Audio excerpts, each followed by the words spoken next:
Russian state media calls the war in Ukraine a special military operation. Words like war and invasion are forbidden by law. Lee Cowan will tell us more about this information blackout, while David Pogue looks at why Russians are taking to the streets in protest all the same. We begin with Lee Cowan. Just days after Russia began its unprovoked attack on cities all across Ukraine, 22-year-old Julia Tymoshenko called her relative in Moscow. I told her about spending a night in the basement of our building in Kiev, waking up at 4 a.m. to the sounds of explosions and fighter jets. My aunt told me, well, you don't know who did that. Really? So, yes. She said, well, we're seeing one thing on the news, you're seeing another thing on the news. My response was like, it's not the news for me, it's my reality, and it's what I see with my own eyes.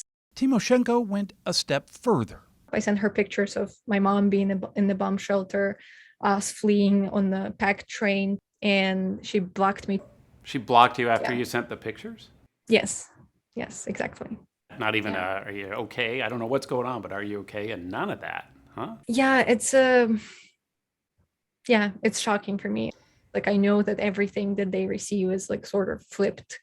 They call black white and white black, and that's how they have been living for decades. Россия сегодня начала специальную военную операцию с целью защитить людей, которые на протяжении последних 8 лет подвергаются издевательствам и геноциду со стороны киевского режима.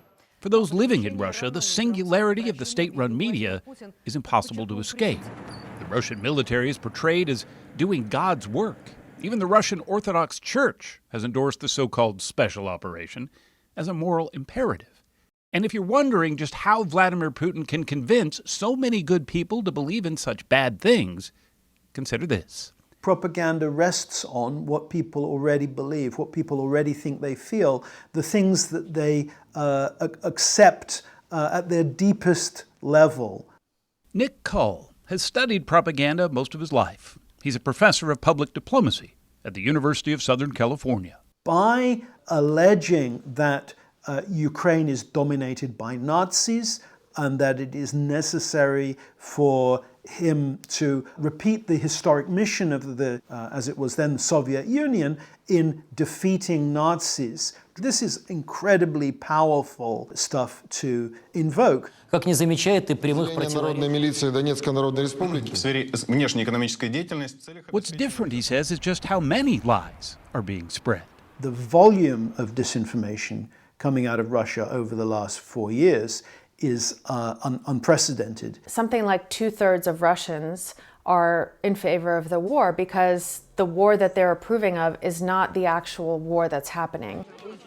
Just this past week, when disturbing pictures emerged of a bloody pregnant woman stumbling out of a bombed-out maternity hospital, Russians were told she was an actor.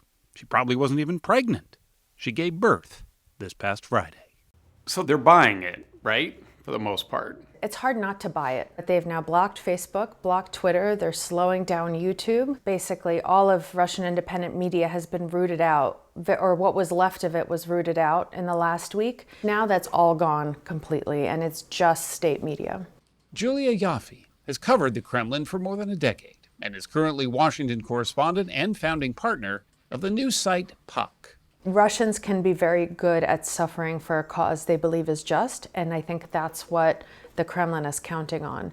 If they keep telling the Russian people that this is a just war and a war of liberation, people won't rise up and demand change when their economic circumstances get worse and worse, which they will. If there is any good news, experts say, it's that propaganda usually backfires. Anytime you introduce a distortion into the media environment, somebody has to pick up the tab down the road when it turns out that the world is not as described. And in Ukraine, the first Russians to recognize that may eventually be the invading army itself. And they're seeing, when they roll into Ukraine, they're seeing the resistance.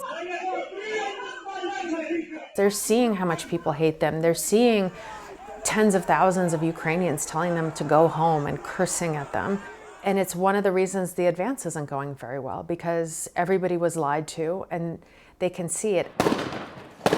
As Russian troops continue their assault, Julia Timoshenko hopes that the lies that launched Vladimir Putin's war will one day prove to be the spark that ignites a revolution.